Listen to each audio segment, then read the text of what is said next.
Melody with Realty Executives Main Street. I'm here at Reliance Title in Sweetwater, Tennessee, and I'm going to be talking with Christy McCosh, one of the closing agents for Reliance.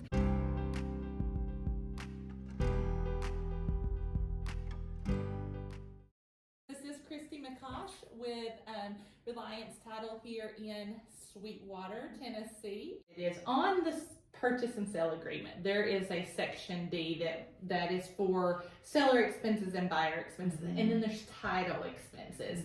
And so can you kind of just very briefly explain maybe the differences between those, and then also if a transaction where a buyer is asking seller to pay closing costs, is it usually an amount? Is it a percentage? Can you just briefly go over that portion? Because if I were a first-time home buyer, I would think I would get a little lost in the jargon. So any inference you could have would be great on that one. So I read over this, and there are a lot of words here. Yes. Basically, there are typical seller charges and typical buyer charges. So typically, the buyer is going to be responsible for, they each will have settlement fees. So in our case, it's $175 each side has a settlement fee for a purchase. And so what happens is then the buyer will be responsible for paying for the title search. They're buying the property, so they are the ones requesting the title search. They are responsible for their settlement fee, and then pretty much on a cash deal, that's all that the buyer is responsible for. On the seller for a cash deal, also the settlement fee, but they're going to pay for the preparation of the deed. So those title fees, those are the two things that they're responsible for. Now, when it comes down to the recording, whether it's a lender involved or whether it's a cash deal, the buyer is always going to pay for those documents to be recorded at the courthouse. The seller will always have to pay if they have a payoff, if they have a mortgage. That's always their responsibility. Any other liens against the property, the seller's responsible for that. The buyer would be responsible if there's a lender, for like a CPL. We have to provide a lender with a coverage protection letter. So the buyer's responsible for that. And of course, the lender's title insurance. So when it gets down to the title expenses, like I said, those were typical, the ones that I spoke about. I noticed something on here too.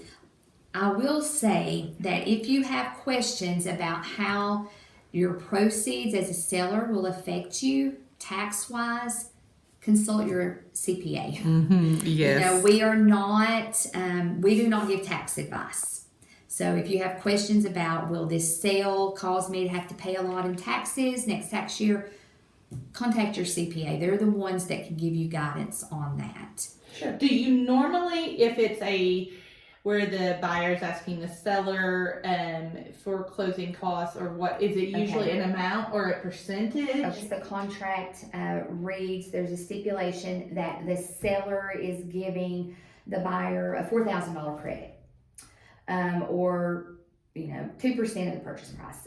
Whatever that stipulation is, typically what we do is we show that on the settlement statement as just a seller credit. We don't apply it to specific fees unless the contract reads seller is paying for title exam and the buyer's settlement fee, Yes. But if it is just where the seller is allowing $4,000 to go towards the buyer's closing costs, that is just a general $4,000 credit, and it shows up on the settlement statement as money given to the buyer, taken from the seller. So it's indicated that way. Everything you mentioned, lender's title insurance, that is different from what the buyer would purchase with title insurance. Can you maybe go over that a little bit? So the lender's policy is specifically for the lender only. So even though it's title insurance, it is not, it will not help the owner in any way. Lenders typically require a lender's policy. I mean, it's rare that they do not. Because they want to protect their investment as well. Absolutely. As well. Absolutely. Yes, title insurance. If you purchase the property, the title insurance is based on the purchase amount of the property. Okay. If you have a loan on it at the same time, however, the lender's insurance is based only on the loan amount.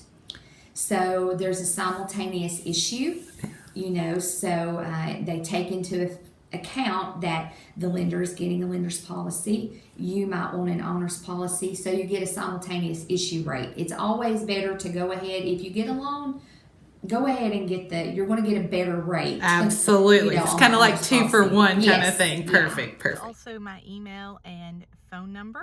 If you know someone or if you yourself is interested in purchasing a property or a home or even selling your home or property, I would be honored to be your realtor.